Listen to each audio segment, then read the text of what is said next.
Good deal. We doing?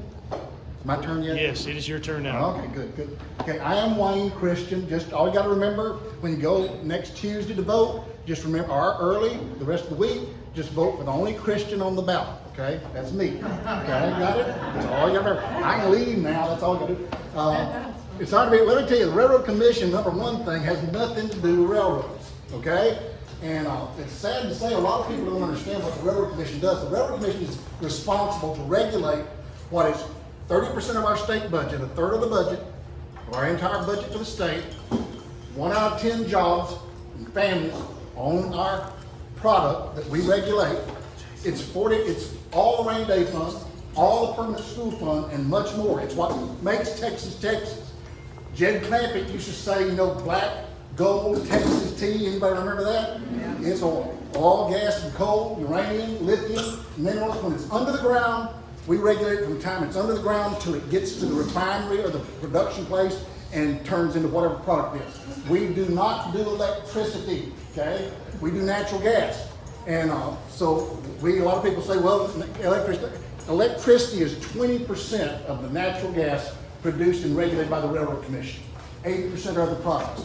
When you hear what's happening with our economy right now, and I'm an old banker, okay? And when you start hearing what's happening in our economy, a lot of people say, well, when the price of oil goes up, the price of gasoline goes up. Well, it does.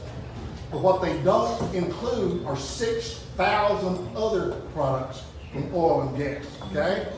Oil is responsible for the linoleum, if there's any of the tables, any of the coating on the floors, concrete, asphalt, plastics, fiberglass, all these things, medicines. You know, my dad, take 100 years ago in Texas, okay? My dad and his 3 brothers and mom and dad, they worked planting cotton or corn or food or whatever 6 days a week, daylight to dark, agriculture. They got off on Sunday, went to church, cleaned up, and had 1 day off, back daylight to dark 6 days a week. Folks, 85% of Texans back then, that's how they made a living. Think of it. Wood stoves that both cooked the food and warm them during the winter, okay, inside the house. Talk about pollution. They had it burning the wood stoves back in that day. 100 years ago, the average lifespan was about 45 years of age. There was rarely a family that didn't have a baby under age 5 that passed away because of diseases for which there was no cure. 2 largest environmental causes of death back 100 years ago was starvation, because during the winter when you didn't have any food and there wasn't enough to go around, you didn't have enough to eat, or freezing to death. When during the winter it get cold, the elderly or the young babies and all would pass away. Well, what's the difference? Today we have a lifespan age 78 and growing. There's medications and pharmaceuticals that will cure diseases that they didn't even think about 100 years ago. Right now, we don't have a starvation problem in this state. We have an obesity problem in this state, right? We don't have freezing to death. We have people griping because the thermostat's 1 or 2 degrees up or down. What's the difference in those 2 words? Prosperity. Yeah, what's the difference? You got it? Oil, gas, and coal. You know, you hear all this junk from the environmental extremists. The biggest scam in the history of our country, ladies and gentlemen, is the environmental catastrophists. Let me tell you, my grandkids play soccer up in Atlanta, Texas, 3 little boys. And I was sitting on a Friday night, going to go up and see them play soccer on Saturday morning. I turned on the news and said, you know, what's the weather going to be tomorrow up in Atlanta, Texas? It was at 62 degrees, sunshine, be good. So I got my lawn chair the next morning, got in the car, went up to Atlanta, Texas, which is 2 hours north of center where I live. And I got my lawn chair down there, and it was 42 degrees with the wind blowing. I froze to death all morning. Now, let me tell you something. First thing Joe Biden said he's proud of, he signed when he got to be the president of the United States, was the Paris Accord. Paris Accord is going to spend $78 trillion, and it's going to put 100,000 folks out of work. The United States is going to handle the most of that because Russia, China, these other countries are exempt from actions on it. The United States gets the whole load. And their whole purpose is that hopefully over the next 15 to 20 years, this is fact, the purpose of the Paris Accord is to hope to retain the temperature within 1.5 degrees over 15 to 20 years. Now let me ask you something. If they can't tell me between tonight and in the morning what the temperature is going to be within 30 degrees from center to Atlanta, we're going to pay $78 trillion for a 1.5 degree chance of the weatherman being right. Folks, do you start seeing this thing as an absolute, it would be funny if it weren't true. But let me tell you how true it is. You know, I just asked the crowd, okay, this is my notes for tonight, okay? How many of y'all want dirty, rare, unreliable, expensive energy in the state of Texas? You do. Okay. Anybody else want dirty, unreliable, and expensive? Well, that means. I thought you said the other thing. Now, the other way I go to. But let me tell you, that means y'all ain't for all the above energy in the state of Texas. Have y'all heard any other politician talk about we're for all the above energy in Texas? I ain't for wood chips and cow manure in the fireplace in my house, and y'all, I ain't for sending my kids out in the yard to get sticks so I have something to burn in the house. That's what my dad had to do 100 years ago. There's two different types of environment we need to be worried about in the state of Texas and the United States. One is what's best for Mother Earth, and that's what they keep talking about by the environmental extremes, what's best for Mother Earth. Well, y'all, Mother Earth ain't a very kind old gal. I dare you, if you want what's good for Mother Earth, then move yourself into the backyard for about 2 days. I bet you won't even last that long. She ain't kind. Let me tell you what I want. I want what's best for humanity, for my kids and grandkids. I want the best environment for us. Let me tell you what the features. I'm an old banker from Deep East Texas, okay? That's how I made a living with the habit of politics. And the first thing that Biden or whoever was running things in Washington said when he got to be president is that you cannot do a cost-benefit analysis on environmental projects. There's a reason for that. That's right. Let me give you a quick, you can't do, I mean, what cost benefit, that means what does it cost and what's the benefits of it. You can't do that according to the president for his rulings. Understand, let me give you a real quick cost benefit analysis on green versus fossil fuels. Let's take a windmill and a oil derrick, okay? Pretty good comparison. A oil derrick lasts from 50 to 70 years. It takes it down, clean it up, costs about $20,000, okay? And by the way, in the state of Texas, the oil companies pay their share into the fund that pays for the cleanup of oil and gas, coal, everything else. I mean, it's cleaned up. The taxpayer directly doesn't pay for it. It's been collected from the oil and gas industry. So that's 15, 20 years for a cost of $20,000. Let's take a windmill. Windmill lasts 10 to 15 years. And it costs $535,000 to take it down. Now let's get that cost benefit analysis going here. $500,000 for 15 years versus $20,000 for 70 years. Which is cheaper? What do you do with them when they're down? Yeah, and that doesn't include, right. Now the thing is, the $500,000 does not include, and I talked to Texas Parks and Wildlife Chairman on this, it does not include the concrete pads that are on. Now here there's 25 times more land taken than it is by natural gas. So you've destroyed hundreds of acres. There are little concrete pads that they have not calculated how to get rid of those on every one of them. Secondly, they're exempt from the EPA Endangered Species Act, so they kill all the bald eagles and birds they want to. Secondly, thirdly, it's exempt from the acids they're used to clean. In other words, the Texas Parks and Wildlife Chairman said the land is destroyed for any agricultural use for at least 100 years that we can calculate. Okay? Now, that's the cost benefit of windmill versus oil derrick. Now let's go to the only way to make, I don't know if y'all lived through Storm Uri up here. I did in where I was. Storm Uri, where the temperature went just kabook and electricity went off. Let's take reliability, right? We want to be reliable as one of these characteristics. Well, let's see. The thing you have to be reliable is backup of energy. Because when the wind ain't blowing, sun ain't shining, then the windmills and solar panels don't create electricity or energy, right? Right.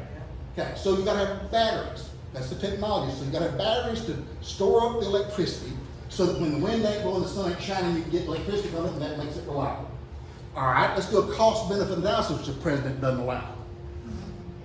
5 hours by natural gas costs electricity $30,000, okay? Let's take it down. Same amount of electricity for the same amount of time, 5 hours of electricity by batteries under current technologies, $600 million. You getting this? Elon Musk and Toyota did the press release, there is not enough electricity for a totally electric vehicle fleet in the United States. Yet our president currently is funding all the electric plugs he can put out there and demanding these companies and giving them all kinds of tax breaks to go all electric. And do away with gas. Washington State's already voted not to have any more gas or diesel engines in our state in the next 15, 20 years. Okay? Let me tell you where they've already practiced this one time, this environmental stuff, over in Germany and Europe. Germany and Europe went to the point that they stopped. Germany especially, great example.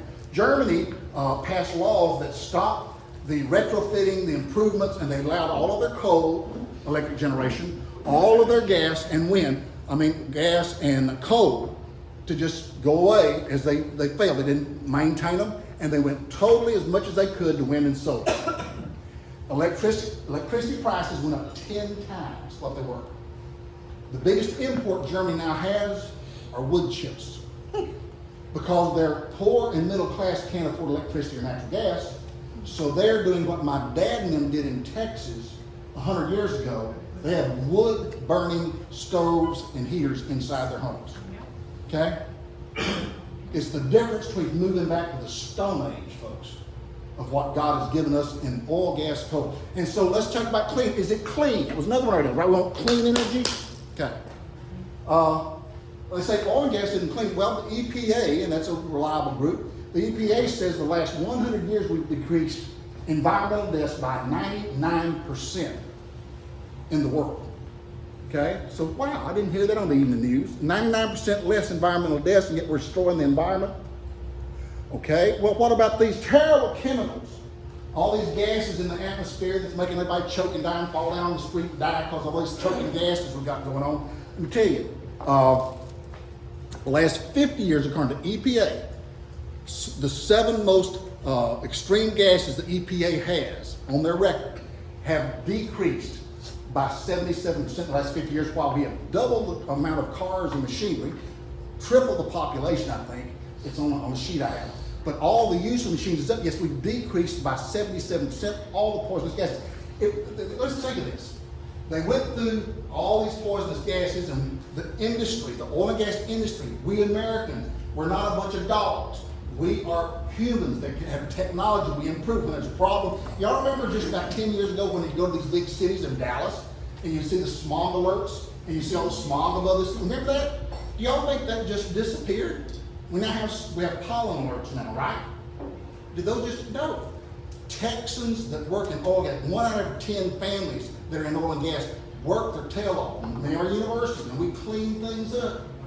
And so that's not a problem. So guess what the EPA had to do? They had to find another gas. So they decided carbon dioxide was going to be their next the gas that was going to kill everybody. Well, there was an attack in the Supreme Court, and it was a 5-4 decision that they allowed CO2 to be a poisonous gas for the EPA because the minority of the court, the members there that were against it, said that CO2 was a naturally occurring substance and it was against the law to regulate against creation of a naturally occurring substance. But they've done it. So now CO2, and there's a great group that says CO2. Let me tell you one thing, the umbrella effect is kind of amazing when you look at the science and the CO2 danger and the carbon capture stuff. Well, the reason is there's what's called the greenhouse effect of CO2. The greenhouse effect of CO2 says that historically, life is longer, there's more food, animals and men prosper better in warm temperatures than in cold temperatures. You want to kill somebody, you can freeze them to death. You know, people burning up on the streets hadn't really occurred regularly. Okay? And so you're sitting here with the environment is being attacked, and again, like I started, it's the biggest scam we've ever had on the American people. And we're living under it right now. The Green New Deal. We got the President, John Kerry, and all that much. John Kerry is now his climate czar. And it's ridiculous, folks, how we're spending this much money. Why did I mention that? Because oil, gas, and coal is what makes Texas, Texas. It's what I've sworn, representing 30 million Texans, for the physical and fiscal well-being for landowners, oil companies, producers, our citizens, our cars, everybody benefits when there's oil and gas. Let me give you another thing. Back in World War I, 1917, there was a movie on 1917. World War I, in the American Petroleum Museum up in Washington, D.C., is a letter from what was then, after World War I, the British Commonwealth. I didn't name that then, but they did a letter to Texas. Ranger Field up here in Eastland County was the #1 producing oil field at that time anywhere.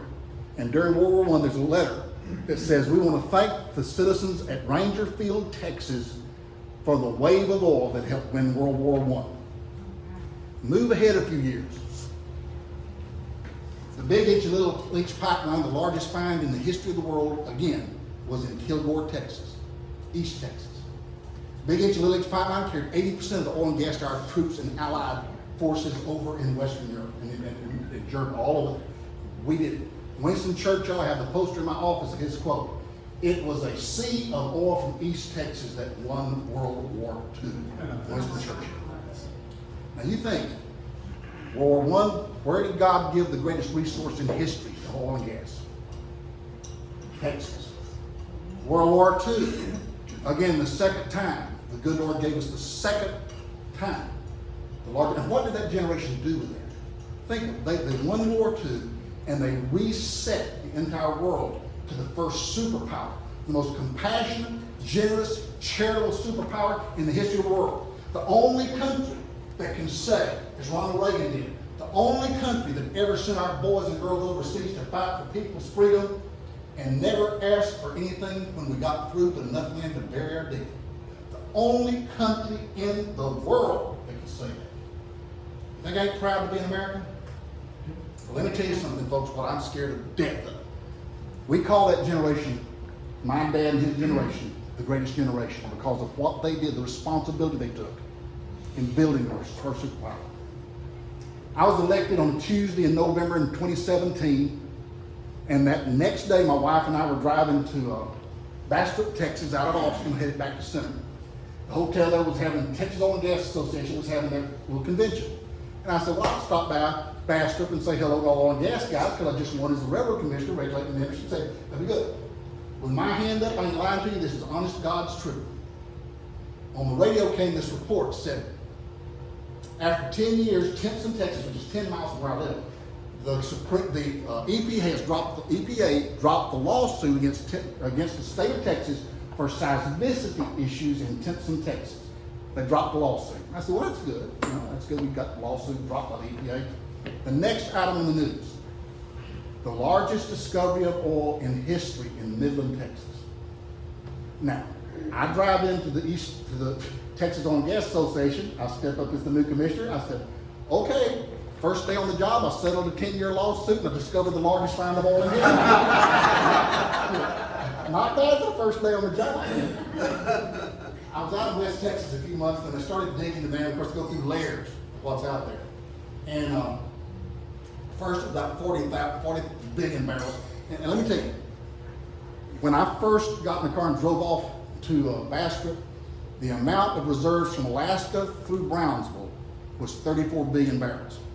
So when they discovered this out in West Texas, they first estimated about 40 billion. Then they dug a little deeper and got 80 billion. And I was out there talking to an older fellow that my age, older fellow that had been doing it for decades, oil and gas business out there. He said, man, all of my best guys out here say we've got 100 billion barrels out here. Now I said, oh man, that's 200 billion. It's extraordinary. I said, oh, that's a lot more. So I kind of thanked him very much, went on back to Houston a couple weeks later. I was an oil company president. And I said, oh, Mr. So-and-so out in West Texas, Midland, I was talking to him. He said there's 100 billion barrels. I said, no, he's wrong. And he called his engineering staff up and had these big rolls of paper with all these calculations and stuff. He said it's 230 billion barrels. Now I want you to think, what has God right now done to the state of Texas for number 3 times in basically the same century? For such a time as this? Come on. And what is our responsibility, folks? I'm tired of other politicians, the news media, the radical leftists calling this nation bad, dirty. Joe Biden, on the speech before the State of the Union, it wasn't the State of the Union, it was the speech he gave to the nation before, a few months earlier. He said, his quotes, he said, we are 15% of the world's population, The rest of the world is 85% if we did everything right. And he's talking everything right by the Paris Accord, the Green New Deal, the Clean Whatever Act for the Air, whatever he had going. All that, if they did every bit of that, Joe Biden says it would make no difference. Think of that. Wow. So we should fire we should spend $78 trillion, literally. We should fire hundreds of thousands of people from a job and revert back to what my dad and them lived on 100 years ago because it will make no difference. Get this down. Let me tell you how crazy this all this junk is, folks. We are the only state in the nation that does not pay the lowest spot price for our electricity. Digest that. We are the only nation, me and you, only state in the nation. I was vice chair of the Interstate Oil and Gas Compact Commission, as I mentioned earlier, which are the 31 states that do oil and gas nationwide, and Canada. And believe me, I worked with them quite closely. They elected me to be their chair, and so I was honored to do that for a couple of years. But then they came and said, Christian, you know you're the only state that does not pay the lowest price. And I said, I didn't know. No, because 20 years ago, our Republican legislature decided we wanted to be the wind capital of the world.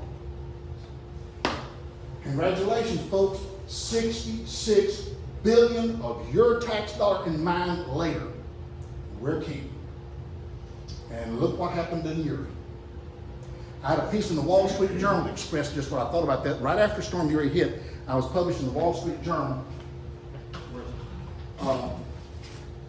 And the article said, basically, the reason we had Storm Uri and lost electricity was because we put so much money into unreliable energy and we let the pilot light go out on reliable energy. Got it? Yes, right. That's what happened. Now, let me give you an update on this.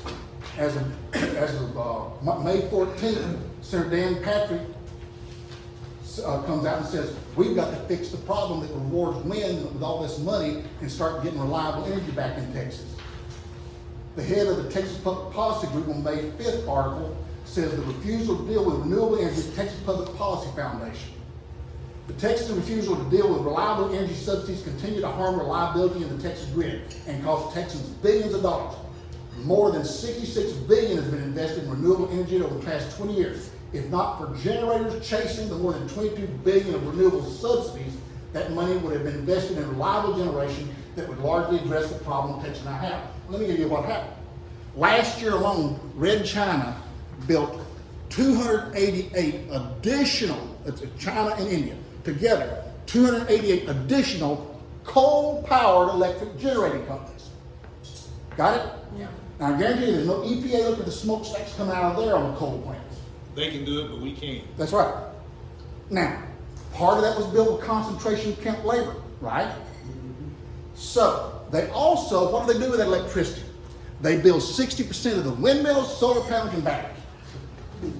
So here we are from Texas, $66 billion. Get this in your pocket. We send your money to China. Our good friends are going to do great things with our dollars, right? We bring over here a bunch of windmills, solar panels, and batteries, give them local tax abatements in every community you stick them in. Stick them things up and go, oh, we're cleaning the world up here, improving the environment. You got this picture? That's what's going on in Texas. It's a great wealth transfer. All it is. It's horrible. And much more. Plus, look at what's happening on the world stage now.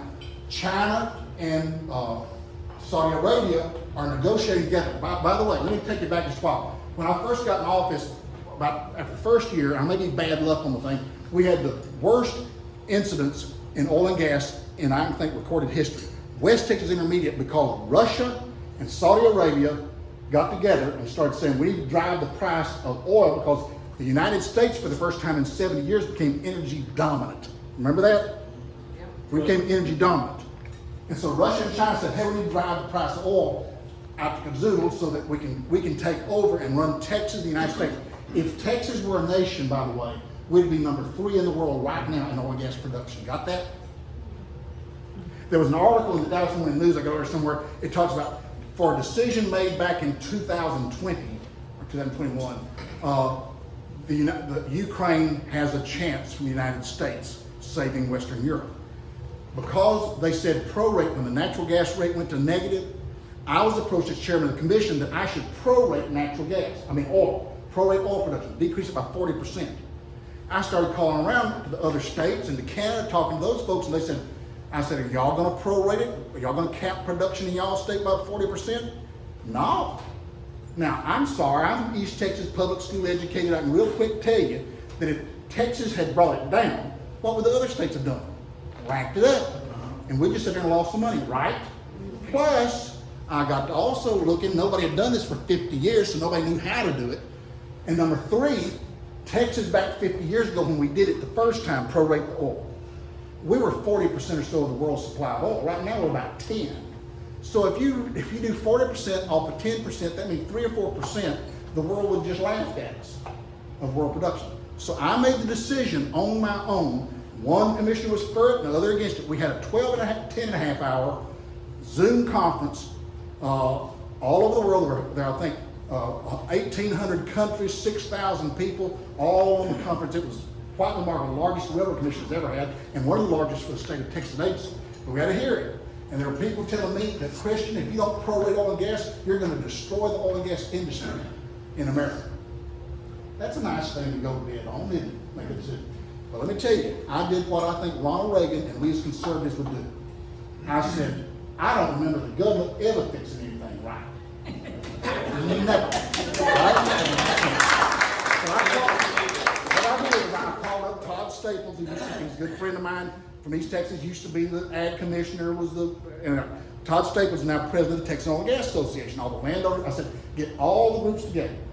Said, I think that y'all are in much better shape as the industry that built this industry to take care of this problem than big brother government to make a decision and do it. They came at the next meeting, had 31 suggestions they had of how we fix the thing. And my other commissioners, God bless them at the time, did not want to vote on it because they didn't want on their record that they destroyed the oil and gas industry. I said, no, we need certainty in the market. You can't keep saying if and buts was candies and nuts. This is important to the world. So I made the motion, we passed it, and the next day West Texas Intermediate headed up, and it's never been negative again, and I'll take credit for that one for the rest of my career. More important, folks, the thing is, what that's a fact of is big brother government is rarely the right answer to a problem. Let me give you Bob McEwen. If you've never heard it, listen to it. Politics Easy as Pie from Bob McEwen. It's called Politics Easy as Pie. You can YouTube it, look at it. It's the best 20 or 30 minutes you'll spend on a political thing. Politics Easy as Pie. Bob McEwen says there's three, he's an economist under Ronald Reagan was a congressman, okay? And he says there's three kinds of money. First kind of money is first party money. First party money is my money, and I'm going to use what I buy. So I'm concerned about the price. I'm concerned about the quantity and the quality of what I buy. Then there's second party money. It's my money, so I'm concerned about the price, but it's a Christmas present for Aunt Sadie, and it's going to be kind of a gray sweater, yellow. We don't really, so I'm not as concerned since I'm not going to use it for the quantity and quality. Then there's third party money. Third party money, it's not my money, so I ain't concerned really about the price. I ain't going to directly use what I'm buying, so I ain't really concerned about quantity and quality. So I don't care. Every government purchase is a third party purchase. Got this? Got it. Okay. That's the conservative basis we've got to understand in finance in this country and where we're going. And that's the decision I made that decision on. And we as big brother government did not exercise our power. And I think it sent a message to the rest of the darn nation when we did that and let the free market come in and fix the problem that we had. Okay, let me just go to a close. I'm going to speak all night and I'll be happy to answer questions. But more importantly, we talked about World War I, World War II, what happened there. There's no story I'm going to share just because Ray Myers is here. Ray Myers has been through with me probably more defeats than victories, Ray, in our political career. I know we had one, but let me tell you a story that I think is absolutely fabulous. Why are you here? Why are you taking time out? Why am I, old gray-haired politician, out running for office again in this mess and putting up all this stuff? I look at the news and I say, Lord, I don't want to listen to that. There ain't no hope for this. There ain't no whatever for that. I keep talking to myself and say, why am I here? The greatest story I think that talks to us is John Quincy Adams was the only president of the United States that after he served as president, he retired and then ran for a congressional seat. So he stepped down literally to go to Congress after he had served as president. And every Tuesday, old John Quincy Adams would he'd make the motion to abolish slavery. And it was on Tuesday. He made the motion. Tuesday was make a motion day in Washington. So every Tuesday, John Quincy Adams would make that motion. And it got to where they just laughed and rolled out, oh Lord, here comes John Quincy again. And every Tuesday, I move we abolish slavery, get voted down. And during that time, everybody laughed at him and thought it was funny. There was a young congressman that came, and John Quincy took him under his wing and was a mentor kind of to him at that time. But the congressman, after the first 2 years, lost the race and left. Well, John Quincy kept going up every Tuesday until he retired. And whenever finally, kind of toward the end of his career, the press asked him, he said, Mr. President, why do you make a laughing stock of yourself by getting up there when you know it's not going to pass? Why do you do this? And he said this statement that I think you've all heard. The work is ours. The results are his. Got that? Come on. Amen. Got that? Preach. That's good. Well, John Quincy went away and whatever like that. And a few years later, the young congressman that he had worked with, there was this new party that came to being right in the middle of the Civil War, and it's called the Republican Party. And they elected their first candidate to run as president was a former young congressman whose name was Abraham Lincoln. And Abraham Lincoln signed the Emancipation Proclamation freeing the slaves. Was John Quincy right? Absolutely. Ladies and gentlemen, we have problems that I never thought we'd see in this world. I mean, I turn on the TV and I think, I've just tried to talk about oil and gas tonight because that's where my heart is, where my duty is. That's what you hired me to do. We know from critical race theory to abortions to everything you can think of that shames the face of God in this great country we've been blessed to have. And for the third time, God's given us the largest discovery of oil in the history of the world for a time like this. And I just pray we're the country to do it, to take that stand and change things for the right of America has always been. So anyhow, thank y'all for letting me be here in spite of Ray. And thank y'all for being Republicans and what you do and just caring about the country and caring about God and what he's doing. That's our only hope. But it's when his people who are called by his name humble themselves and pray. And here's the one that I think is kind of hard to do. Turn from our wicked ways. I have a hard time with that. And so, ladies and gentlemen, okay, I've yacked all I want to. Not all I want to, I'm talking all night. I'm a lot of hot air. But are there any questions before I leave? I've got a meeting in the morning and all day tomorrow, and then I drive tomorrow afternoon to Georgetown, I think, and do an event for somebody running for state rep. The next day, I head down to Houston, and I'm there at 7 o'clock in the morning on Thursday for a breakfast. And so I'm just playing games, trying to win elections, and hope I don't get beat. Yes, ma'am. A lot of these wind farms that go in private property, what is it that, are people sold on the fact that it's solar or wind? And they're paid a lot of money to be able to put these on their property? They're sold out? Yep. Basically what happens, they Yep. come in and they say, we're gonna give you $1 million for Yep. 10 of these or whatever. And guess where the money, $1 million comes from? Taxpayers. Taxpayer. So how can we? Well, you tell your Texas legislator. Understand, they made a law 20 years ago to start all this stuff that says we're going to pay all this money for power lines, we're going to pay for wind and solar. And the law in Texas, I didn't make it real clear. The reason we're the only state that doesn't pay all this price is the legislature 20 years ago put a law in the books that when the wind blew or sun shined, when the windmills turn or struck, ERCOT has to shut down purchase from natural gas, coal, and nuclear, okay? So when the wind blows, everything else has to shut down.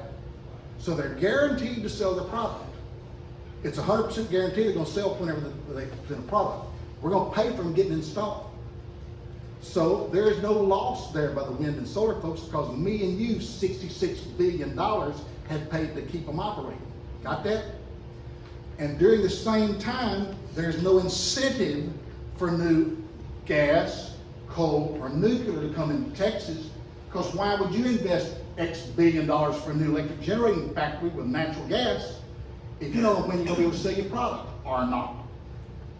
Okay? So, since Storm Uri, get this one. we have increased 17% more wind and solar. Zero gas, zero nuclear, zero coal. So ERCOT for this weekend is announcing what? Turn your thermostats up. Yeah. We may have a blackout. It's not even hot yet. That's right. Yeah, we're heading wrong. So what we need to do to fix that, and the Senate introduced a bill last session to do this. The House killed it, but it says we in Texas want to stop this preferential treatment to wind and solar, put on the same darn playing field that oil, gas, and nuclear and coal are on. And right now, coal is being sent out of the state. They're shutting down. Here we are. Reliable energy is what we need. We're building more unreliable. Okay. Coal is shutting down. A couple of reasons. Mostly, the EPA federally has got regulations on coal. There's no way they can make money. Number two, natural gas is so cheap you can just stick a hose in the ground and boom, you got natural gas. It's clean and cheap and great. But so coal is being decreased in Texas. They're shutting down a 35-year, under current technology, remaining reliable energy coal generating plant up in Longview, Texas is being closed because they can't make a profit anymore. I mean, it's kind of neat in the free market state, to make profit. That's the bad news, folks. And the good news is, tell your congressman, your senators, your governor, lieutenant governor, that you want to stop this preferential, unfair treatment of your tax dollars, $66 billion being spent to keep wind and solar alive, and stop reliable energy of coal, nuclear, and natural gas. That's what we got to do. Yes, sir. Good question. It looks like the administration, what they're doing, is leading toward possible decoupling of gas and oil sales and the dollar bill. Is that going to affect, how will that affect? Tremendously. That's interesting. It's called petrocurrency. And China is negotiating again with Saudi Arabia that China be able to use their currency to buy. Now, as soon as that happens, Iran's about to be recognized by Joe Biden and his bunch, and they're going to start marketing their stuff even stronger. You think they're going to use the American dollar for that? And when Russia gets through whatever game they're playing out here in Ukraine, which is horrible, they're going to have lots of natural gas and oil, and they're not going to use American dollars anymore. So when the petrocurrency is decoupled, that's the United States dollar that since World War II has been the standard. And when that gets devalued, everything that we get overseas, which is way too much stuff, is going to double and triple in price. You think the bad we're having right now is bad? Yes, sir. You gonna have Biden in that? Yeah, Biden is the one leading that charge. That's what's happening. Biden and John He hasn't done Kerry. anything right. That's right. Well, he's done a lot of things wrong. That's right. I won't get into the spook story, but I would invite you to read a book called The Great Reset. Glenn Beck. I want you to read that and then go look up and say, I know Glenn's like me, he's a right-wing extremist nutcase a lot of people won't listen to, right? Like me. So, but just look at what he's talking about. There's the International Monetary Fund that has underneath it the World Economic Forum, headed by speakers at that event like George Soros, Bill Gates, others like that. And they're working with these environmental, social, and governance funds, which is already in oil and gas, shut down $18 trillion of finance in the oil and gas industry in Texas. And we fought that one. I've been fighting that one very hard.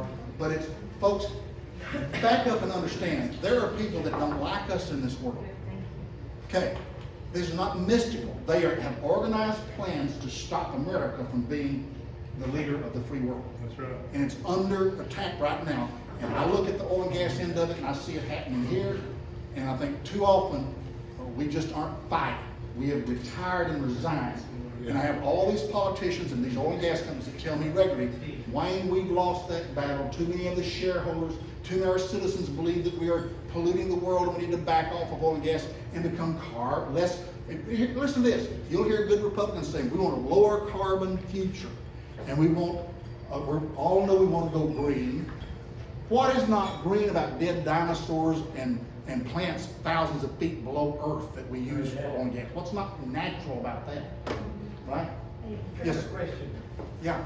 Were you, what you knew about all of this, you went through the, whatever, so we haven't heard anything about this before. And did you have to go through that and look at it? Yeah, well, the way I came up on this is, of course, I worked in the House for 14 years. I was on energy, I was on regulated industry, so I was experienced with regulating the Railroad Commission, which is my job. My job is not to go in there and drill for oil and gas. That's what we have 800 and plus employees at the Railroad Commission. And the Railroad Commission has some of the greatest petroleum engineers, greatest scientists, greatest lawyers and attorneys. It is, Forbes magazine calls the Railroad Commission of Texas, not me, the commission, the most respected regulatory agency on planet Earth for oil and gas, period. So you That's knew what Texas. you were doing. I knew to learn and listen to those around me and listen. I'm smart enough to know how dumb I am. You understand that? I'm not like Barack Obama, the smartest guy of everything in every room. That's just not the way to go. Any more questions? I need to get on the road. Yes, sir. The reason what you're saying is so correct, and people like yourself have never heard about it, is because you're not listening to other than people like AOC or Schumer, people that are not telling you the truth. This is the fact, and there's a lot of this information available, you just have to listen to, like Glenn Beck or some of the other programs that are telling the facts. But if you just listen to ABC, CBS, CNN, you'll never hear about it. Or even Fox It's a News. serious problem. I don't listen to Fox anymore. I haven't listened to it for years now. Let me close with one more Bob McEwen example. You need to look at that politics easy as pie, I promise. I'm telling you what, let me give you this last example. What you need for any job, politician, preacher, businessman, whatever, is integrity. That means it's gonna do the job you hired it to do, okay? Trump 20. That chair right there is supposed to have the integrity to hold us up. And we depend on it when we sit down to have integrity. Two different parts why McEwen says make it integrity. One is morals. You know, that you don't do bad on purpose, morals. You're a moral person, you don't do bad. Most people don't do bad because we've got laws, at least we did, that will lock you up in jail, except the new leadership which don't arrest people anymore. Okay, so we got all kinds of exceptions. That's morality. The other part is called character. Listen to this. Character is where you do the right thing, even though it may not be popular, politically correct, or the easy thing to do. We don't have nearly enough politicians that stand up and do the right thing because they don't want to make nobody mad. They don't want to cause no problems. They don't want to target on them unnecessarily in the next campaign. And they don't want all this stuff. Ladies and gentlemen, it's time we added some character to this, our political discourse. So I am going to Austin, Texas, to the evil empire. Y'all pray for me that I can get out of there alive. Remember me, please, a week from Tuesday and through this next remainder of this week, early voting. Railroad Commission is one of 3 statewide offices that's on the ballot. And I really would sincerely appreciate you passing the word, calling your friends and neighbors, emailing your friends, using this brochure just to kind of point out.